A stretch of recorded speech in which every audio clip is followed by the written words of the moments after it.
Moving on to our relationship discussion this morning, we'll be talking about emotional and mental dysfunction in men and how it affects their marriage. Abiola Olaiwola is a certified professional mental health counselor with a specialization in relationship and marriage counseling. And today he'll be enlightening us on how an emotional and mentally dysfunctional man behavior can affect a marriage, right? Okay, now let's get right into it. I've always known that, or I believe that how a boy is raised, how a boy child is raised, determines how his emotional and mental well-being will be when he becomes a man. Yeah. Right or wrong? Yes, you are so correct. Okay. Once again, I say thank you for having me. It's good to be here once again. Good to have you here. Well, you just said it. First of all, I want to establish that each and every one of us are emotional beings and we're also mental beings. We're cognitive beings. Yeah. So, and basically, when we talk about mental health, we're talking about what you think, how you think, what you feel, and how you behave. Okay. Now, whether you like it or not, we're all product of our nature and nurture, our environment. Now, when it comes to dysfunctionality in men or dysfunctions in men, one of the things that speaks loud is the issue of toxic masculinity. Toxic masculinity. Okay. Kindly explain what that is. Yeah. Basically, especially in this part of the world, patriarchy and the rest, the way boy child is raised is very different from the way a girl child is raised. Most of the time, the girl child has been prepared for life.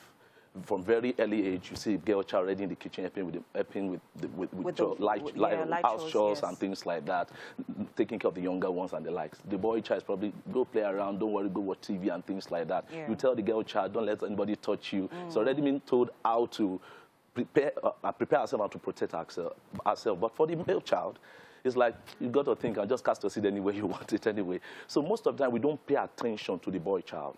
Unfortunately, what do we have? We have girls or girl children that have been prepared, yet they're going to marry those boys that have not been prepared. So what do we have? We have boys that are distant emotionally. For example, they grow up with this mentality that a boy child is superior to a girl child. In fact, in our tradition, some of our culture, you see where they send a boy child to school, they don't send the girl child to school. Thank God things are changing, but the fact of the matter, this narrative has been on for so long. And for me, as a marriage counselor and therapist, in my private practice, I see this thing play out every now and then. I know there are dysfunctions with women too, but today we're talking about men. Yes. So Let's talk about the men. Yes, one of the things majorly you see a man coming to the marriage with a superiority mentality. So he's not coming to the table with a partnership mentality. I'm the head of this home. Nobody's doubting that. Nobody's challenging that per se. But leadership is about influence, not about coercion. So we've been taught as young boys, you must be strong, you must be bold. Good. But we've also been told that you should fight your way through everything. You have been denied the opportunity to express the emotional part of you. For example, you tell you, man up. A girl child falls down, a boy child falls down. You say, you have to be strong. Yeah, you have to be strong. Come on, stop crying. Yeah. Then the boy just suck everything in. And at the end of the day, you have a guy that is not emotionally intelligent. So when such a guy grows up, he becomes emotionally distant from his wife and from his children. He does not know how to be vulnerable. You know, another thing you also see is that we've raised boy children to see them as just providers. Providing we have to do, no doubt about that. Yeah. But beyond that, there are other things you are supposed to do. You're supposed to provide nurturing. For example, every male child raised in this particular part of the world sees the raising of children in the home, for example, is the duty of the woman. All I need to do is just to provide money, provide shelter, pay for the accommodation, pay for school fees, and that's all. Okay, you have you have talked a lot about the boy child here and some of these key things to note. But now let us talk about how to identify an emotionally and mentally dysfunctional man. Okay. Because even so, a lot of men do not know that they are mentally dysfunctional, and you know how this behavior is going to play out in a relationship when they get into it. So we need to help us to identify some of these things and what to do about them. Okay, it's true because it's your conditioning. So at times you may not be aware. But that's what we call self-awareness and self-consciousness. Okay. Number one of the way you see these things play out in a relationship, you can see a guy that can't stand a woman doing better. A man that can't stand his woman earning better than him anymore. So he sees it as a competition. So you see a woman that has you see a lot of ladies that are doing well before they get married. Immediately get married, they become a shadow of themselves because they go and resign. Fine, maybe depending on your plans, on your goals. But at times, where is that coming from? Because the man can't stand the woman. Another way you see that player as a man that can't stand superior argument. You are talking to your wife, and you know that this decision, she's having a very valid point, but you just can't stand it. Another thing you see is that men that are not vulnerable. He's wrong. He can't say sorry. He can't apologize when he's wrong. So these are the kind of things you see when a man is dysfunctional mentally and emotionally, because the way he's seeing it, he's seeing himself as superior. Now, another thing you see is issue of when a man can't provide, maybe for one reason or the other. Immediately, that power is taken from him, maybe due to loss of job, the economic situation. You feel less of a man. And that should not be. You are not just a provider. You are, first of all, a leader. A man or a father is, another word for it is a source.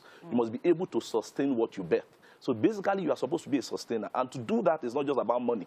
So men throw money to everything. My wife is complaining, instead of to pay attention to her, buys her another kind of gift. My child is not doing well, change the school.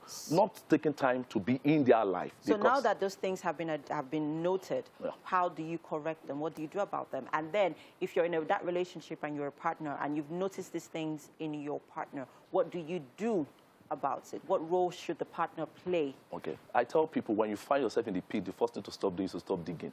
Okay. So, change. I think it was Winston Churchill that said something that said to change.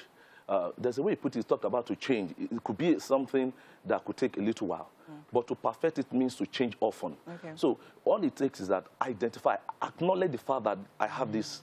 I'm not emotionally aware. I'm distant from my children. I need to pay attention to this. Have a mentor. Go for therapy. Have open conversation with your spouse. Therapy. Yes. In this part of the world, when you talk about therapy, people think it's all about people that are wearing rags around the street. No. Anytime you have a kind of perspective and mindset that is unhealthy, it's simply you need some form of therapy. Okay, so what about those that cannot afford it quickly? Because we need to make sure that we're catering to everyone. Okay. You know. I tell people therapy is not as expensive as people think it is. Somebody said, you think education is expensive, try ignorance. Because the implication of this on a relationship and marriage is far-reaching. Okay. So spending some amount of money, it's like you're having malaria, you're having some physiological illnesses. I said going to the hospital is expensive. Okay. So for 1 is find a mentor, 2 is go for therapy, 3 is?